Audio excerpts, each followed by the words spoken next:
The dust of 1880s Texas was a language all its own, a fine red powder that spoke of thirst, of endings, and of the sun's unblinking tyranny. It settled on Dawson Kell's soul the same way it settled on the weathered planks of his porch, a permanent grit he'd long since stopped trying to wipe away. He was a man carved from the silence of the plains, his heart a fallow field where nothing had grown for 7 years. So when he saw the figure shimmering in the heat haze, a wobbling apparition moving toward his claim, his first instinct was not curiosity, but annoyance. It was a trespass against the vast, empty peace he had paid for with everything he'd ever loved. He took his Winchester from its pegs by the door, the weight of it familiar and cold, a solid piece of punctuation in a life of long, rambling sentences of solitude. The figure resolved itself as it drew closer, a woman, or what was left of one. Her dress was a map of sorrows, torn and stained, clinging to a frame so thin the wind seemed to pass right through her. Her hair was a wild nest of straw and sun-bleached desperation. But it was her eyes, when she was finally close enough for him to see them, that stopped the breath in his chest. They were the color of a stormy sky, and in their depths a fire still burned, banked low but refusing to be extinguished. She stumbled to a halt before his porch, her body swaying with an exhaustion so profound it was a miracle she was still upright. He leveled the rifle, not at her heart, but at the ground beside her. The message was clear. "This is private land," he said, his voice a rasp of disuse. "Turn around." She lifted her chin, a gesture that must have cost her the last of her strength. Her lips were cracked, her face smudged with dirt, but her gaze was as steady as the horizon. She did not speak, she simply stood there, a stubborn weed refusing to be uprooted. "You deaf?" he growled, the irritation rising. "I said get off my property." Her voice, when it came, was a dry whisper, the sound of leaves skittering across hardpan. "No." He blinked. The word was so small, yet it landed with the force of a boulder. He'd had men, bigger and armed, back down from the glint in his eye. This slip of a woman, with nothing but the bones in her body and the fire in her stare, had just defied him. He cocked the rifle. The click was a sharp, final sound in the oppressive heat. "I won't say it again." She took a shuddering breath, and the words that followed would echo in the chambers of his heart for the rest of his days. "Shoot me or marry me," she said, her voice gaining a strange, unholy strength. "Either way, I'm staying." The silence that followed was absolute. The cicadas ceased their drone. The wind held its breath. The sun beat down, a merciless witness. Dawson Kell looked at the woman who offered him the choice between being her executioner or her husband. He saw the abyss in her eyes, the sheer cliff-edge desperation of a soul with no other direction to fall but forward. He saw a will that matched his own, a stubbornness forged in a fire hotter than any Texas summer. And in that moment, something inside the barren fields of his heart stirred, a single green shoot of something. He didn't have a name for it. He only knew it was the opposite of the silence he had so carefully cultivated. Slowly, with a metallic sigh that seemed to echo the groan of his own spirit, he lowered the rifle. He did not offer a hand. He did not speak another word. He simply turned and walked back into the cool dimness of his cabin, leaving the door ajar. It was an invitation without warmth, a concession without grace, but it was more than she'd had in a lifetime. Pearl Jessup followed, her legs trembling with each step across the porch. The threshold was a line between the world that had tried to kill her and a future she couldn't begin to imagine. The inside of the cabin smelled of wood smoke, leather, and loneliness. It was a spare, clean space, everything in its place, the mark of a man who lived by a rigid and solitary routine. A stone hearth, a rough-hewn table with a single chair, a narrow cot against one wall, and a bed in the far corner. There was a starkness to it that was both intimidating and calming. He motioned with his chin toward the water bucket and dipper on a small stand. Her throat was a desert, and the first taste of cool, well-drawn water was a kind of salvation. She drank until her stomach ached, her hands shaking so badly she spilled drops onto the dusty floorboards. He watched her, his expression unreadable, his arms crossed over his chest. He was a tall man, broad in the shoulder, with a face that looked as though it had been carved from the same rock and sun as the landscape around them. His eyes were the color of faded denim, and they missed nothing. When she was done drinking, he ladled a thick, dark stew from a pot on the cold stove into a bowl and set it on the table. He pushed the lone chair toward it with his foot. He did not join her. He stood by the hearth, cleaning his rifle, the rhythmic, metallic scrape of the cleaning rod the only sound in the room. Pearl sat, her body screaming in protest. She ate with a desperate, mechanical hunger, not tasting the food, only registering its life-giving heat. The stew was rich with rabbit and wild herbs, a taste of the very land she had just crossed. With every spoonful, she could feel a measure of strength returning, a flicker of life reigniting in her exhausted cells. She ate until the bowl was clean, then looked up at him, waiting for what? She didn't know. A question, a demand, an accusation. He offered none of them. He took the empty bowl from her, rinsed it in the wash basin and set it aside. He pointed to the cot. "That's yours." Then he moved to the larger bed in the corner, lay down on top of the blankets fully dressed, and placed the rifle on the floor beside him. He turned his face to the wall. The arrangement was clear. He had offered her shelter, not trust. He had lowered his gun, not his guard. Pearl lay on the cot, the rough wool blanket scratching her skin. Sleep felt like a distant country she might never visit again. Every nerve in her body was a wire humming with tension. She listened to the man's steady breathing, the slow, even rhythm a counterpoint to her own frantic heartbeat. Outside, the coyotes began to sing their lonesome, serrated song to the rising moon. The cabin was an island of strained silence in a vast sea of prairie night. She was a castaway, washed ashore, and the island's sole inhabitant was a man who had looked at her and seen a problem he didn't want, but had been unable to bring himself to eliminate. She closed her eyes, not in sleep, but in a kind of surrender to the moment. For the first time in weeks, she was not running. She was not hiding. She had a roof over her head.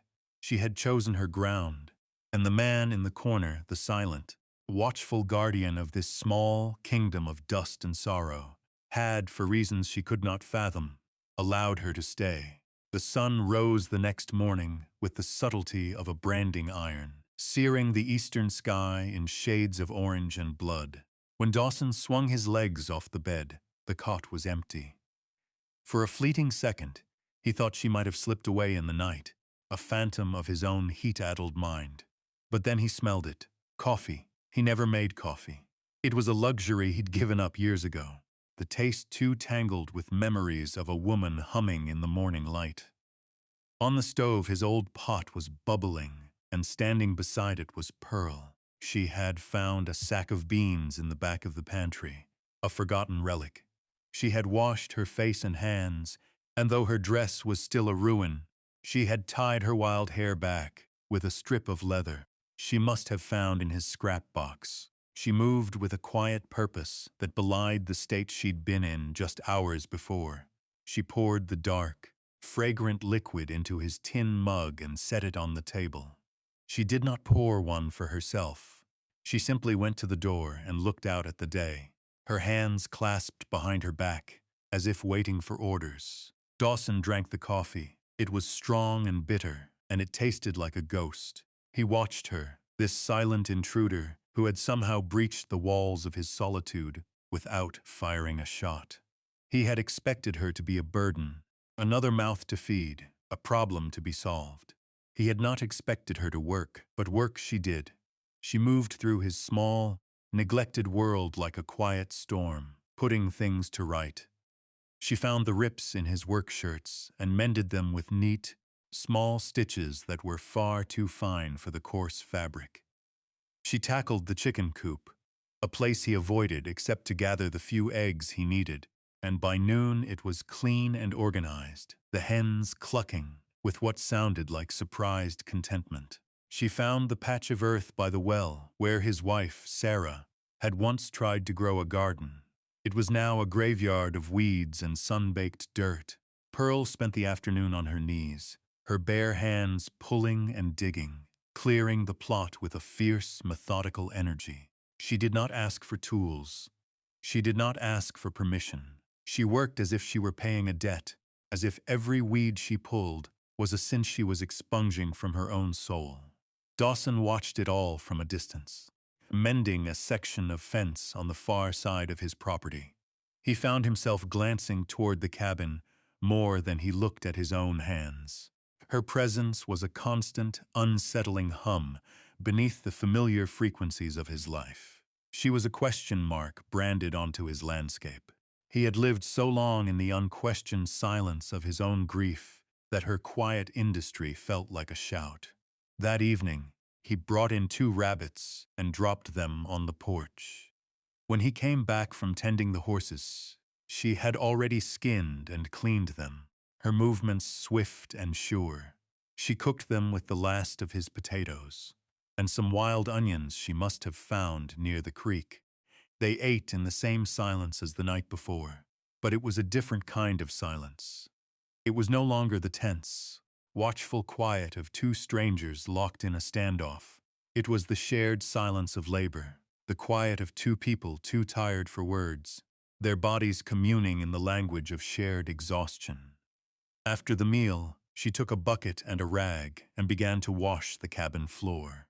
He opened his mouth to tell her to stop, that it wasn't necessary, but the words died on his tongue. He realized he couldn't remember the last time the floor had been truly clean. He couldn't remember the last time someone had done something for him that wasn't a transaction.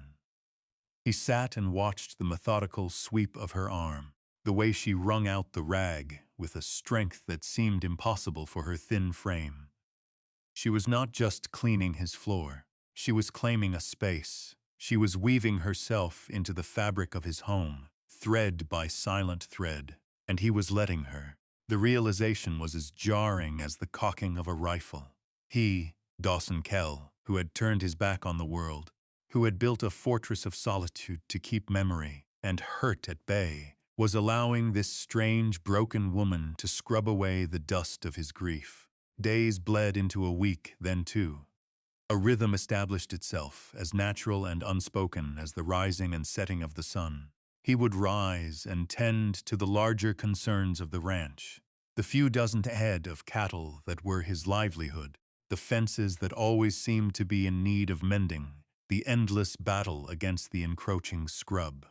She, in turn, took over the domestic sphere, the small circle of life immediately around the cabin. The garden began to show tiny green shoots. The chickens laid more eggs.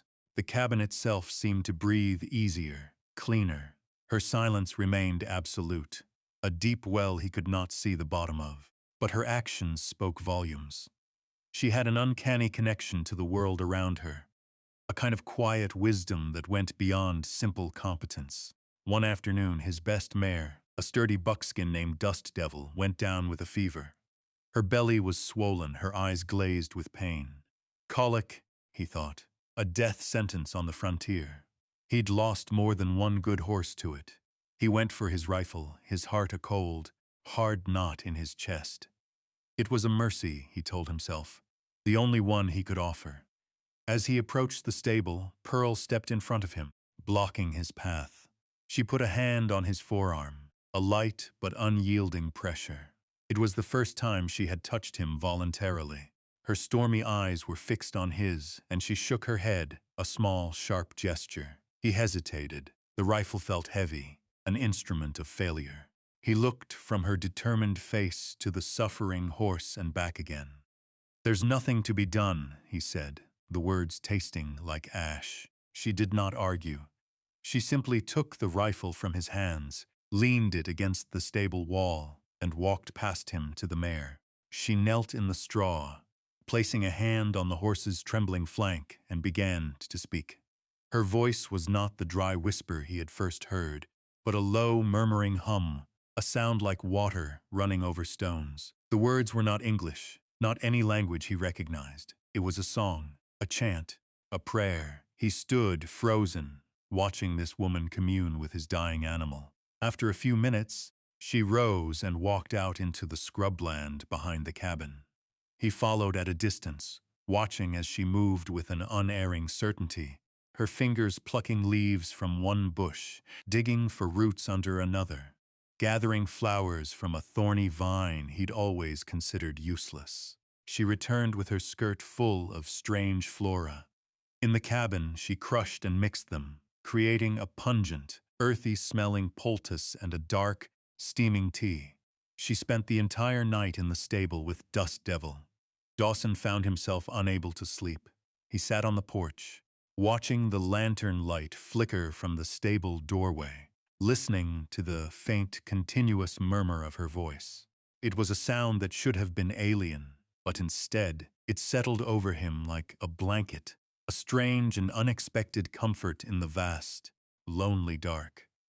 At dawn, he walked to the stable, expecting to find her asleep beside a dead horse. Instead, he found her leaning against the stall, her face pale with exhaustion, and Dust Devil standing on her own 4 feet, quietly drinking water from a bucket. The fever was gone. The swelling had subsided. The mare turned her head and nickered at him, her eyes clear and calm. He stared, dumbfounded. It was a miracle. A small, inexplicable miracle performed by a silent woman in the middle of nowhere. He turned to Pearl, his mind struggling to form the words. Respect, awe, a profound and unsettling curiosity. How was all he managed to get out? She looked at him, and for the first time, a flicker of something other than desperation or defiance crossed her face.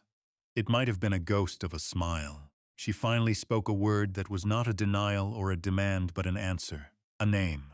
Her name, Pearl. The miracle with the horse changed something between them. The silence that had been a wall became a space, a quiet field where a fragile trust could begin to take root. He started talking to her, not expecting answers, but simply filling the air with the small details of his day. He told her about the coyote that was getting too bold, about the dry creek bed, about the way the clouds were gathering in the west.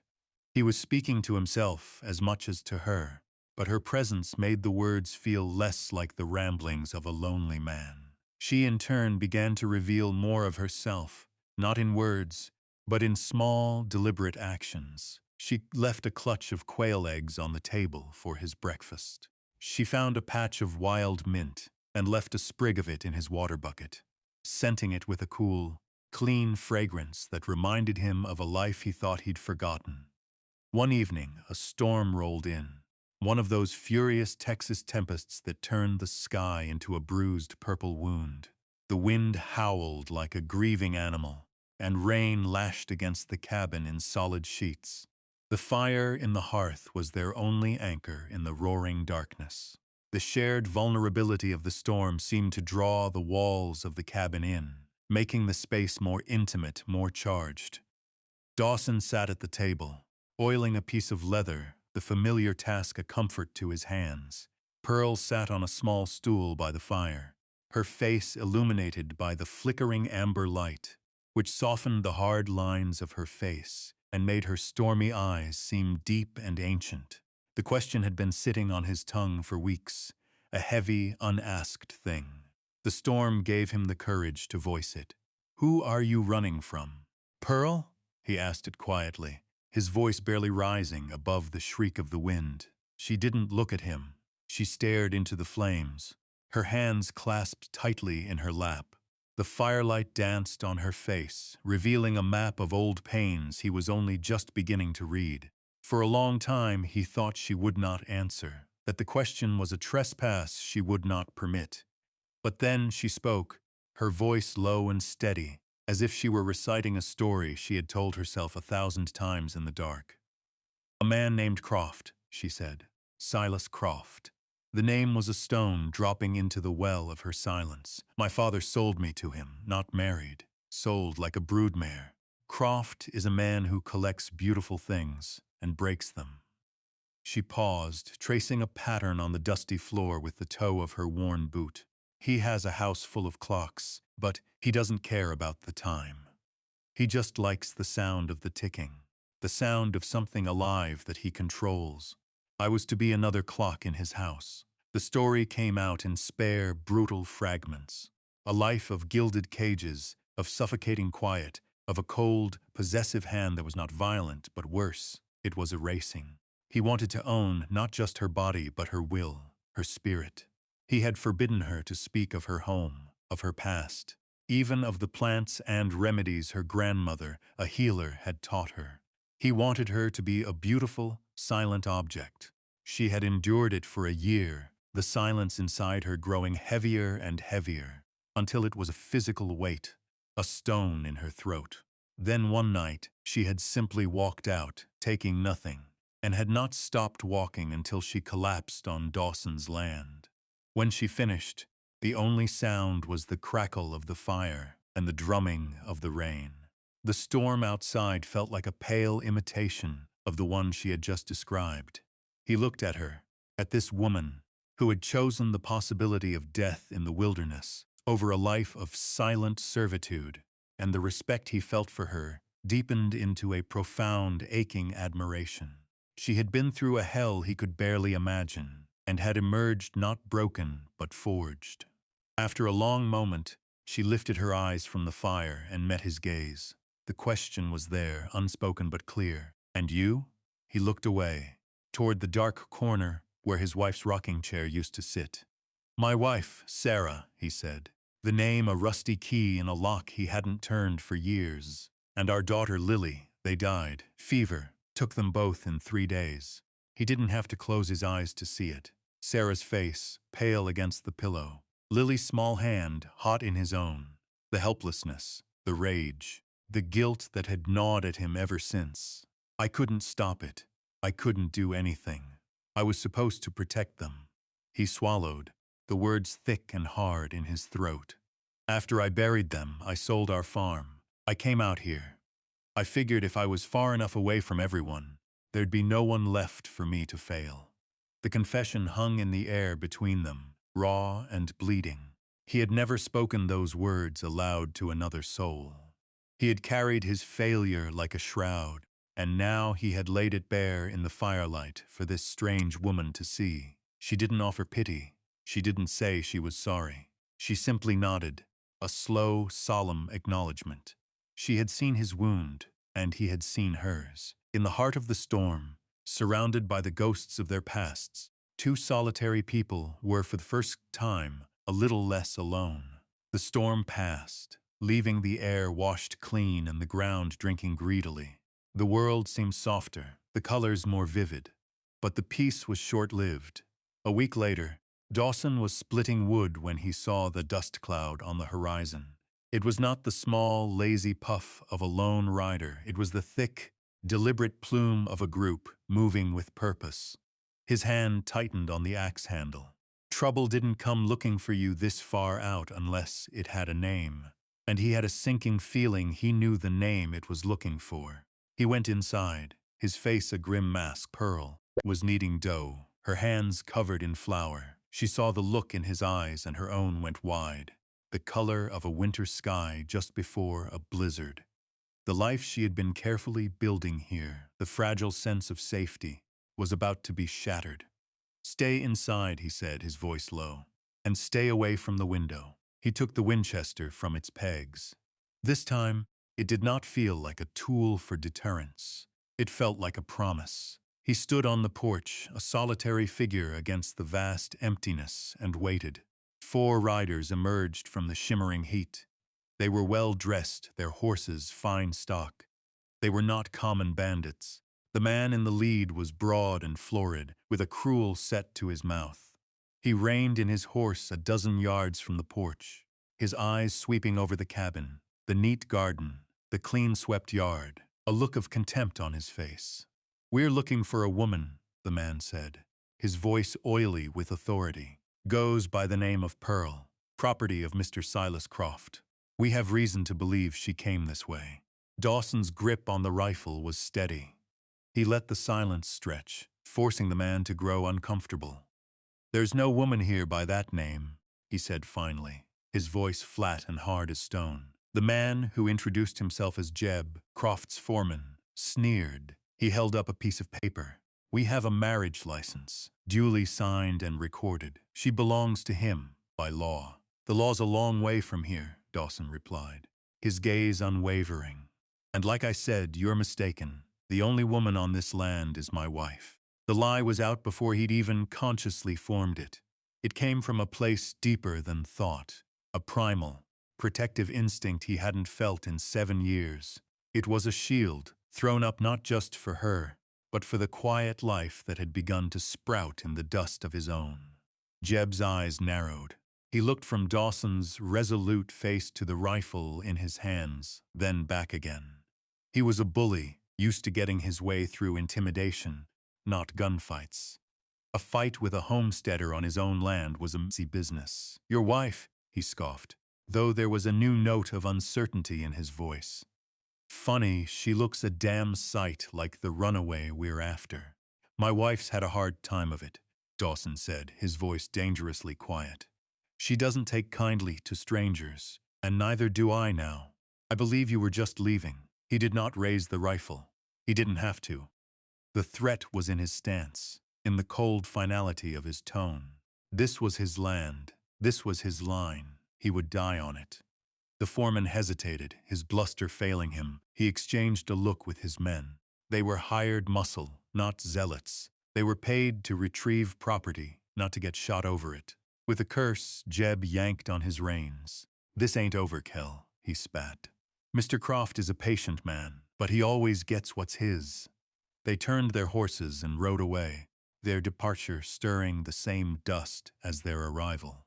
Dawson stood on the porch until they were nothing but a speck on the horizon. He could feel his heart hammering against his ribs. He had drawn a line not just in the dirt, but in his own life. He had publicly claimed her. He had named her his. He turned and went back into the cabin. Pearl was standing in the center of the room, her hands white-knuckled at her sides, her face a mask of terror and disbelief. She looked at him, her stormy eyes searching his. The lie he had told hung in the air between them, a tangible thing, shimmering with the weight of its implications. He had stood between her and the world that wanted to drag her back into the dark. He had called her his wife, and in the silent charged space of the cabin, they both had to face the question of what that meant. The echo of the rider's departure lingered long after the dust had settled. The lie Dawson had told was a living thing in the small cabin, breathing in the silence between them. It was a declaration made in the heat of confrontation, a shield forged of desperation, but it had the weight of a vow. That evening the air was thick with unspoken words. They moved around each other with a new awareness, a new tension. The simple space of the cabin felt charged, every glance holding a question, every silence a potential answer. After their sparse meal, Dawson sat on the porch watching the stars begin their cold, silent burn in the deepening twilight. He was trying to untangle the knot in his own chest. He had acted on instinct, a reflex to protect. But now, in the quiet aftermath, he had to confront the truth of it. He had not just saved her. He had bound her to him with a word. He heard the cabin door creak open behind him. Pearl stepped out onto the porch, a silhouette against the warm lamplight from within. She didn't speak. She came and stood beside the porch rail. Her gaze also turned to the star-dusted sky. She was holding something in her hands. After a long moment, she held it out to him. It was a piece of her dress, a scrap of the tattered, faded calico she'd arrived in. It was the only thing she possessed from her past, a symbol of her flight and her survival. "You said," she began, her voice barely a whisper, the words catching in her throat. "You called me your wife." He took the scrap of cloth from her. It was flimsy and worn, yet it felt as heavy as a stone in his palm. He looked from the fabric to her face, her features softened by the moonlight, her eyes vast and deep. He could see the fear there, but beneath it, there was a glimmer of hope, fragile as a spider's thread. He could take it back. He could tell her it was just a ploy, a way to get rid of Croft's men. He could return them to their previous arrangement of silent cohabitation. But the thought felt like a betrayal of her, and a betrayal of the life that had begun to stir inside him. He closed his hand around the cloth. "It wasn't a lie," he said, his voice rough with an emotion he couldn't name. "Not if you don't want it to be." He reached into his pocket and pulled out a small object. It was a bird, carved from a piece of pale cottonwood, its wings slightly outstretched as if in mid-flight.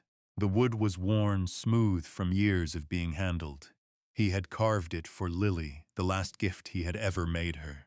He had carried it with him for 7 years, a talisman of his grief, a private, sacred relic. He held it out to her, his hand trembling slightly. "This was my daughter's," he said, the admission costing him more than the confrontation with Croft's men. "It's for luck." The offering was everything. It was his past, his pain, his most protected memory. It was an invitation into the locked room of his heart. Pearl looked at the small wooden bird, resting in his calloused palm. She saw not just the object, but the universe of love and loss it represented. She understood the magnitude of the gift. Tears welled in her eyes, silver in the moonlight, but they did not fall. Slowly, reverently, she reached out and took the bird, her fingers brushing his. Her touch was warm, a spark against the coldness he had lived with for so long. She cradled the bird in her hands as if it were a living thing. "Dawson," she said, and it was the first time she had spoken his name. It sounded less like a name and more like a prayer. She looked up at him, her face full of a fierce, beautiful gravity. "My name is Pearl Jessup." It was her own offering, her full identity, freely given. Not the property of Croft, not the nameless runaway, but herself. The ultimatum she had given him on that first day, born of pure desperation, "Shoot me or marry me," now hung between them again, transformed. It was no longer a demand, but a choice. A true and terrifying choice offered between two souls who had nothing left to lose and perhaps everything to gain. "You don't have to do this to save me, Dawson," she said, her voice quiet but clear over the chirping of the crickets. Her gaze was locked on his, searching, making sure he understood. "I can leave. I can run again. You don't owe me this." He shook his head, a slow, certain movement. He looked at her standing there in the moonlight, holding the ghost of his daughter in her hands, and he felt a truth settle in his bones. A truth so profound it rearranged his soul. He had thought his life was over when he buried Sarah and Lily. He had come to this empty place to preside over the slow death of his own heart. But this woman, this stubborn, silent, miracle-working woman, had walked out of the sun and shown him that his heart was not dead, merely sleeping. She hadn't just cleaned his cabin and healed his horse. She had reminded him what it felt like to care about the sunrise, to fight for something, to protect someone. "I'm not doing it to save you, Pearl," he said, his voice raw. I'm asking you to save me." The words were a confession and a plea. Acknowledging his own desperate need for her was a surrender far more complete than lowering his rifle had been. It was the surrender of his solitude, of his grief, of the long, lonely vigil he had kept for his dead. A tear finally escaped her eye and traced a clean path through the dust on her cheek. She stepped closer, closing the small space between them. She reached up with her free hand and gently, tentatively, laid it on his chest, right over his heart. She could feel its steady, powerful beat beneath her palm. It was the rhythm of a life she wanted to be a part of. "Yes," she whispered. The word was an answer to everything, to his unspoken proposal, to her own desperate ultimatum, to the future that was a terrifying, beautiful blank slate before them. They needed no preacher, no license, no witness but the unblinking stars. Their vows had already been made. In his lie to Croft's men, in his offering of the carved bird, in her hand upon his heart. He slowly raised his hands and cupped her face, his thumbs gently wiping away the tear tracks. His touch was clumsy, his hands calloused and rough from work, but it was the tenderest thing she had ever felt. He leaned down and pressed his lips to hers. The kiss was not one of passion, but of reverence. It was as solemn as a prayer, a quiet sealing of a pact made between two broken people who had found their missing pieces in each other. It tasted of dust and sorrow, of salt and hope. It was the taste of a new beginning, fragile and hard-won. When they broke apart, the world felt different. The silence was no longer empty but full. The vast, lonely prairie no longer seemed like a place to hide, but a place to build. He was still Dawson Kell, the reclusive rancher. She was still Pearl Jessup, the runaway. But now together they were something more. They were a promise, a defiant two-person settlement in the face of a world that had tried to erase them both. They stood on the porch for a long time, not speaking, her hand still resting over his heart, the wooden bird clutched safely in her other hand, watching the moon climb higher in the Texas sky. The threat of Silas Croft still loomed on the horizon, a darkness they would have to face. But for the first time, they would not face it alone. The fragile peace they had forged was shattered a month later. It came not with a warning of dust on the horizon, but with the sudden, violent bloom of orange against the midnight sky. The barn was on fire. Dawson was out of bed in an instant, pulling on his boots, his mind racing. It was a distraction, he knew it, a tactic. While he ran to save his animals, they would come for the real prize. "Stay here," he ordered Pearl, grabbing the Winchester. "Bar the door. Don't open it for anyone." But her eyes were flinty, her jaw set. She was no longer the half-starved, desperate woman who had collapsed at his feet. She was a fighter. "They're here for me, Dawson. This is my fight, too." Before he could argue, the first shot rang out, a bullet splintering the door frame inches from his head. They weren't waiting. Silas Croft had come himself this time, and he had brought an army. The night exploded into a chaos of shouting, gunfire, and the roar of flames. Dawson shoved Pearl toward the back of the cabin, toward the small window that faced the dark expanse of the scrubland. "Go!" he yelled over the din. "Get to the horses. Ride east and don't look back." Another volley of shots tore through the thin cabin walls. He returned fire, using the precious seconds to give her a chance. But she wasn't moving. She was looking at him, her face a pale oval in the flickering, hellish light. "I'm not leaving you," she said, her voice ringing with the same impossible stubbornness he'd heard on the first day. The fire from the barn was spreading, licking at the dry grass, casting dancing, monstrous shadows all around them. Croft's men were closing in, their dark forms moving between the pockets of light. There was no time to argue. He grabbed her arm, pulling her toward the back. A searing pain exploded in his left shoulder, and the world tilted sideways. He stumbled, his leg buckling. He looked down and saw the dark stain spreading across his. He'd been hit. Pearl's gasp was a sharp, wounded sound. In that instant, their roles, so clearly defined since her arrival, reversed completely. The protector fell, and the protected rose. With a strength born of pure adrenaline and terror, she hooked her shoulder under his good arm, taking his weight. "We're going together," she commanded, her voice leaving no room for debate. She half-dragged, half-carried him out the back window and into the smoke-filled night. The horses, spooked by the fire and gunfire, were rearing and screaming in their small corral. Croft's men were circling the front of the cabin, assuming they were pinned down. Pearl used their assumption to her advantage. She moved with a desperate animal cunning, keeping to the shadows, her knowledge of the terrain now absolute. She knew every dip and rise, every thorny bush that could provide cover. She got him to the corral, somehow managing to soothe Dust Devil enough to get a bridle on her. Getting Dawson onto the horse's back was a nightmare. He was a dead weight, his consciousness flickering, the blood loss making him weak and clumsy. But she did it. She pushed and heaved, her muscles screaming, until he was slumped over the mare's neck. She swung up behind him, taking the reins, her small frame a shield for his wounded body. She kicked the mare into a gallop, not east as he had told her, but north, toward the treacherous, rocky canyons she had explored on her own. The places he had warned her were too dangerous. She knew they would expect her to run for the open plains. Her only chance was to go where they would not expect, where the land itself was an enemy. Gunshots followed them, bullets whining past their ears in the dark. But they were moving, a single desperate entity fleeing the flames.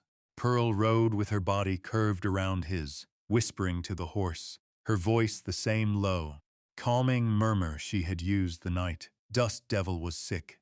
She was the rescuer now. He was the one being carried from the wreckage. As they plunged into the darkness of the canyons, leaving the fire and the past behind them, Dawson, fading in and out of a haze of pain, had one clear thought. He had lowered his rifle for a woman who refused to leave. Now she was refusing to let him go. The canyons were a labyrinth of stone and shadow. Pearl navigated them by instinct and memory, the moonlight a fickle guide. She rode until Dust Devil was trembling with exhaustion, then found a shallow, hidden overhang where they could rest. Dawson was barely conscious, his breathing shallow, his shirt soaked with blood. Panic, cold and sharp, threatened to overwhelm her, but she forced it down. She was the healer. She was her grandmother's granddaughter. She ripped a strip from her petticoat and pressed it hard against the wound to stanch the bleeding. She had no herbs, no remedies, only her wits and the will to keep him alive. She whispered to him, telling him stories of the plants, of the stars, of the quiet life they would build when this was over.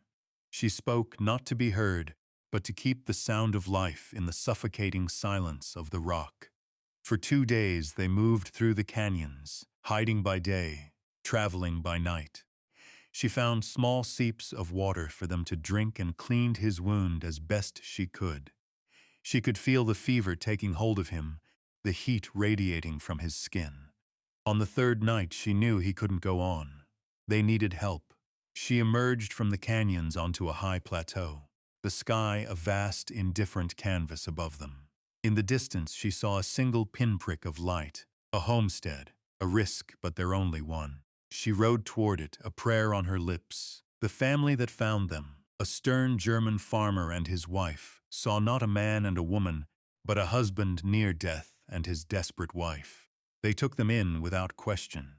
For a week, Pearl did not leave Dawson's side. She worked with the farmer's wife, using their poultices and teas, but mostly relying on her own deep, instinctual knowledge. She fought the fever with a cold, relentless fury, bathing his head, forcing broth between his lips, willing him back to life with the sheer force of her presence.